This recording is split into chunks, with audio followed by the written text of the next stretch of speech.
তিলাওয়াতের ভাজে ভাজে সুরের অলংকার, এ কোরআন বাণী যে আল্লাহর, এ কোরআন বাণী যে আল্লাহর। আসসালামু আলাইকুম ওরহমতুল্লাহি ওবরাকাতুহ। আসুন্না ফাউন্ডেশনের অনন্য আয়োজন সহজ সূত্রে কোরআন শিখির অষ্টম পর্বে আপনাদেরকে স্বাগতম। তাআল্লামুল কোরআনা ওয়াতলুহু, কোরআন পড়া শিখো এবং তেলাওয়াত করো। তো আমরা যারা কোরআন পড়া এখনও শিখিনি, আমরা চেষ্টা করি কোরআন পড়া শেখার জন্য। আল্লাহ সুবহানাহু ওয়া তাআলা আমাদেরকে তৌফিক দান করুন, আল্লাহুম্মা আমিন। প্রিয় শিক্ষার্থীবৃন্দ, গত ক্লাসগুলোতে আমরা আরবি বর্ণমালা শিখেছি এবং 22টি যুক্ত অক্ষর অথবা 22টি যুক্ত হরফ, যে হরফগুলো পরবর্তী হরফের সাথে যুক্ত হয়ে আসে, অর্থাৎ হরফগুলো শব্দের শুরুতে যুক্ত হয়ে আসে, শব্দের মাঝে যুক্ত হয়ে আসে এবং শব্দের শেষে যুক্ত হয়ে আসে। প্রিয় শিক্ষার্থীবৃন্দ, আজকে আমরা শিখব 60টি হরফ এমন রয়েছে যে হরফগুলো পরবর্তী শব্দের সাথে যুক্ত হয় না, কিন্তু শব্দের শেষে যুক্ত হয়। অর্থাৎ এই হরফগুলো শব্দের শুরুতে যুক্ত হয় না, শব্দের মাঝে যুক্ত হয় না, কিন্তু শব্দের শেষে যুক্ত হয়। হরফগুলো কি কি? আপনারা সকলে আমার সাথে বলুন। আলিফ, দাল, যাল, র, জা, ওয়াও, হামজা। এই 7টি হরফের মধ্যে 6টি হরফ শব্দের শেষে যুক্ত হয়ে আসে, কিন্তু এখানে একটি অক্ষর আছে, অক্ষরটি হলো হামজা, যে অক্ষরটি সংযুক্ত হয়ে আসে না, কিন্তু হরফের উপর অথবা নিচে লেখা থাকে। তাহলে আপনারা স্ক্রিনে একটু লক্ষ্য করুন। প্রথম হরফটি হলো আলিফ। আলিফের 3টি অবস্থান রয়েছে, আপনারা দেখছেন। আমরা উদাহরণটা নিয়ে এসেছি। শব্দের শুরুতে আলিফের অবস্থানের উদাহরণ আপনারা স্ক্রিনে দেখতে পাচ্ছেন। আলিফ, মিম, র। শব্দের মাঝের উদাহরণ র, হামজা, আলিফ, হামজা। শব্দের শেষের উদাহরণ সিন, মিম, আইন, নুন, আলিফ। 3টি অবস্থানকে একসাথে দেখানো হয়েছে। আলিফ, আলিফ, আলিফ। আলিফটি আমরা কিভাবে লিখব? আমরা জানি যে আরবি হরফ লিখতে হলে ডান দিক থেকে শুরু করতে হয়।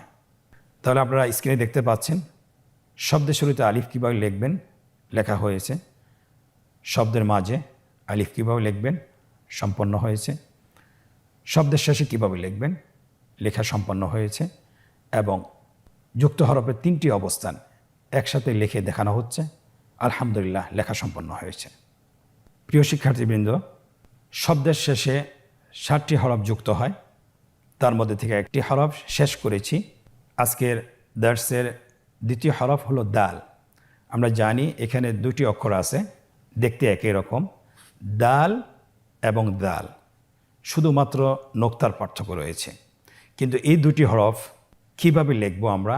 শব্দের মাঝে, শব্দের শুরুতে কিভাবে আসে, শব্দের মাঝে কিভাবে আসে, শব্দের শেষে কিভাবে আসে, আপনারা স্ক্রিনে দেখতে পাচ্ছেন।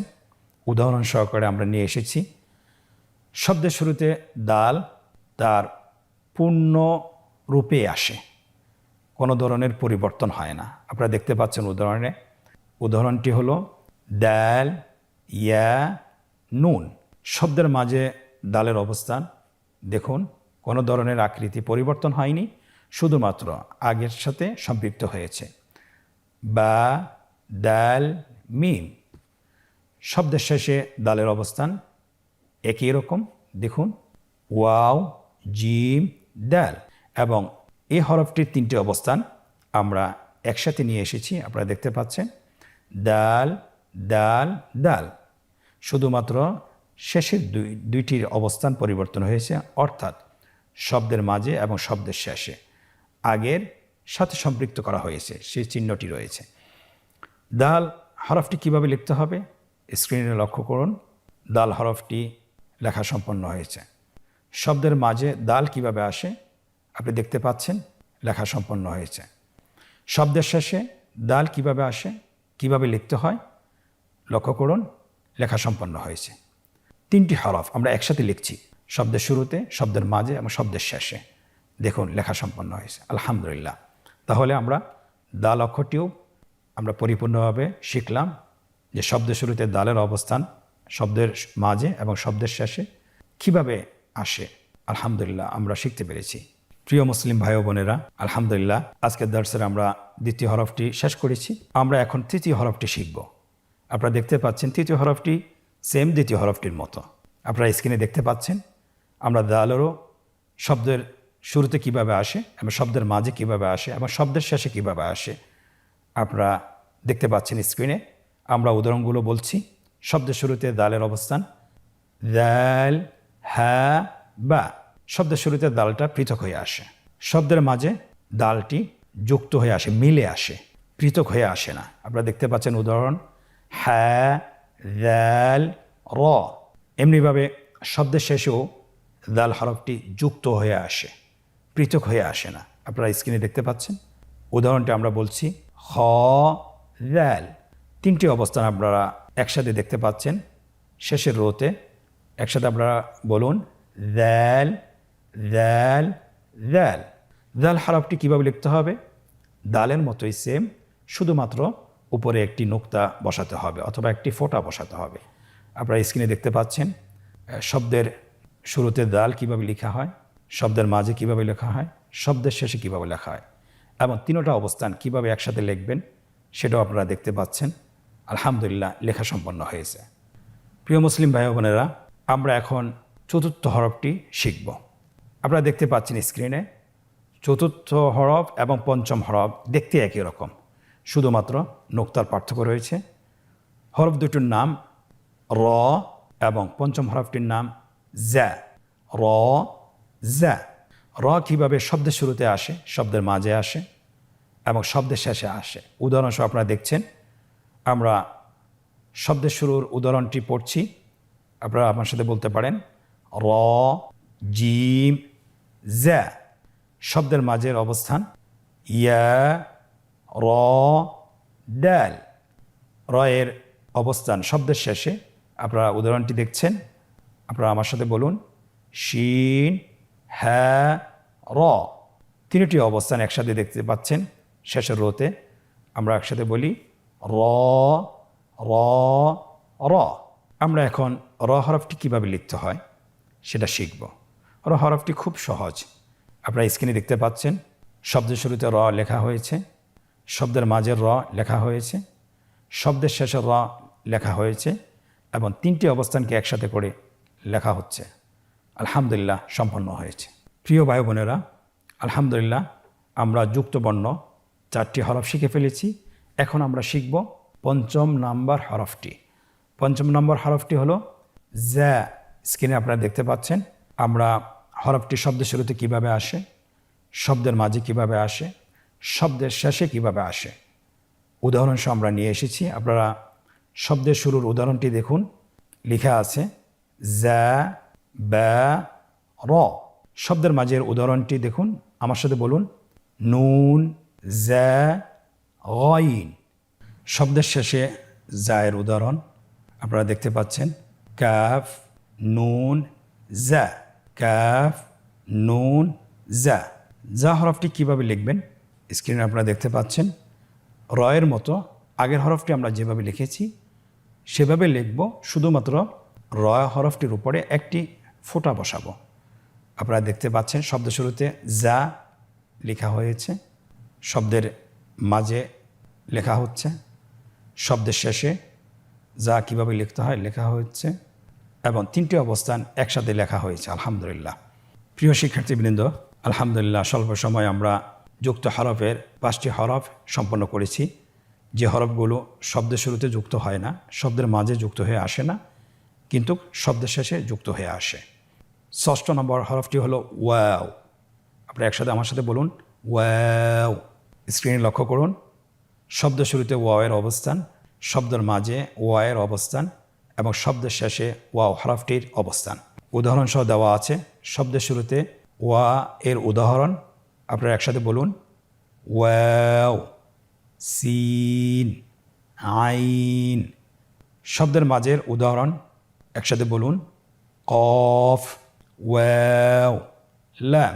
এখানেও আপনারা দেখতে পাচ্ছেন হরফটি পৃথক হয়ে আসেনি, মিলে এসেছে। শব্দের শেষের ওয়ার উদাহরণটি আমার সাথে বলুন।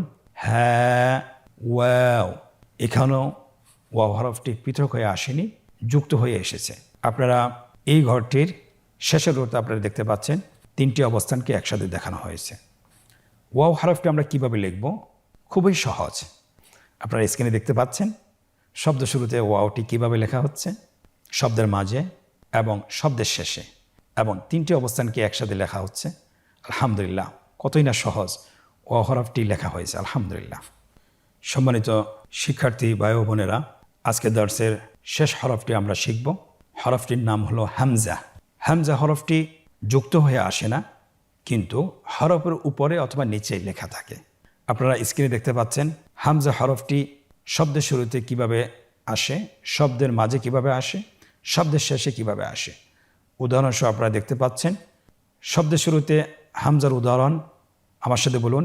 হামজা বা তা। আপনারা দেখতে পাচ্ছেন আলিফের উপর হামজাটি লেখা আছে এবং সেটা পরবর্তী অক্ষরের সাথে যুক্ত হয়নি, পৃথক হয়ে আছে। শব্দের মাঝে হামজার উদাহরণ আপনারা স্ক্রিনে দেখতে পাচ্ছেন। উদাহরণটি আমার সাথে বলুন। ইয়া হামজা সিন। দেখুন হামজা হরফটি কিন্তু যুক্ত হয়ে আসেনি, একটি হরফের উপর লেখা হয়েছে। শব্দের শেষে হামজার উদাহরণ স্ক্রিনে দেখুন এবং আমার সাথে বলুন। নুন বা হামজা। 3টি অবস্থানকে একসাথে দেখানো হয়েছে। হামজা হামজা হামজা। হামজা হরফটি কিভাবে লিখবেন স্ক্রিনের দিকে লক্ষ্য করুন। শব্দের শুরুতে হামজা লেখা হচ্ছে, শব্দের মাঝে হামজা কিভাবে লিখতে হয় লেখা হচ্ছে, এবং শব্দের শেষে কিভাবে লিখতে হয় লেখা সম্পন্ন হয়েছে। 3টি অবস্থানকে একসাথে কিভাবে লিখতে হয় সেটাও লেখা সম্পন্ন হয়েছে। আলহামদুলিল্লাহ। প্রিয় ভাই ও বোনেরা, আলহামদুলিল্লাহ, আজকে দর্সের আমরা 7টি যুক্ত বর্ণ শিখেছি, যে হরফগুলো শব্দের শুরুতে যুক্ত হয়ে আসে না, শব্দের মাঝেও যুক্ত হয়ে আসে না, কিন্তু শব্দের শেষে যুক্ত হয়ে আসে।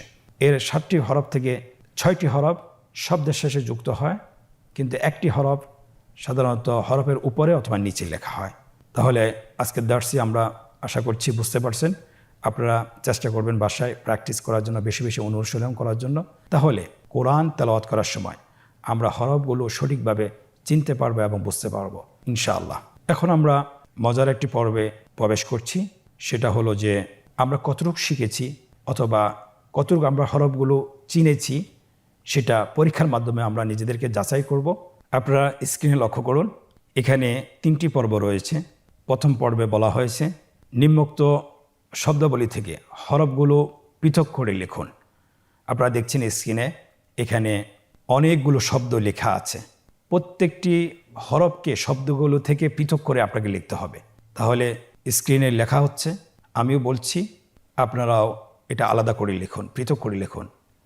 আইন, মিম, ইয়া, তা, সিন, আলিফ, হামজা, লাম, ওয়াও, নুন, আইন, নুন, আলিফ, লাম, নুন, বা, হামজা, আলিফ, লাম, আইন, য, ইয়া, মিম।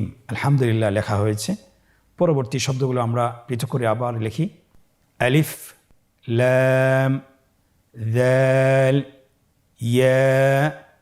আপনারা স্ক্রিনের দিকে লক্ষ্য করুন, পৃথক করে লেখা হচ্ছে।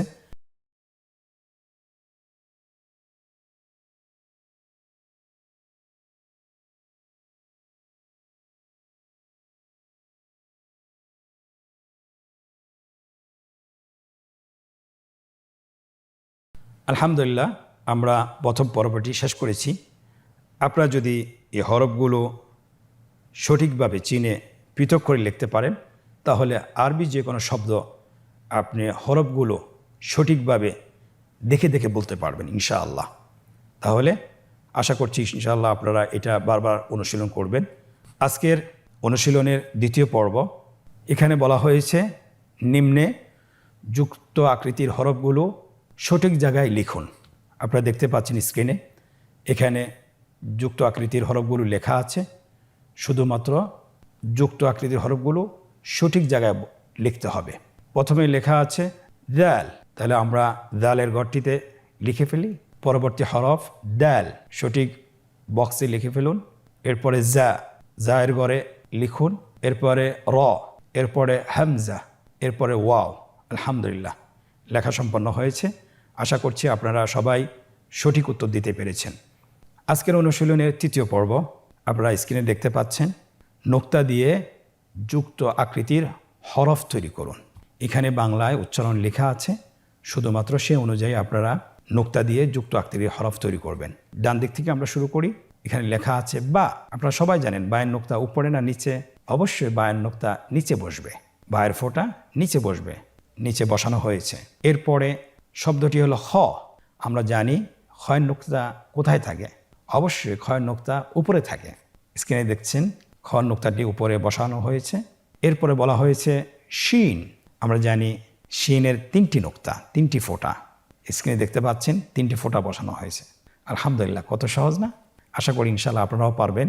আপনারা যদি প্রত্যেক দিন 10 থেকে 15 মিনিট করে এই ভিডিওগুলো দেখেন এবং ভিডিওর সাথে আপনারা চর্চা করেন এবং পাশাপাশি যদি অনুশীলনগুলো করেন, তাহলে আশা করছি ইনশাআল্লাহ আরবি হরফ চিনতে আর কখনোই আপনার কষ্ট হবে না। আজকের পর্ব থেকে এখানেই বিদায় নিচ্ছি। জাযাকুমুল্লাহ খায়ের। ওয়াসসালামু আলাইকুম ওয়া রাহমাতুল্লাহি ওয়া বারাকাতুহু। আসুন্নাহ ফাউন্ডেশন, উম্মার স্বার্থে সুন্নাহর সাথে।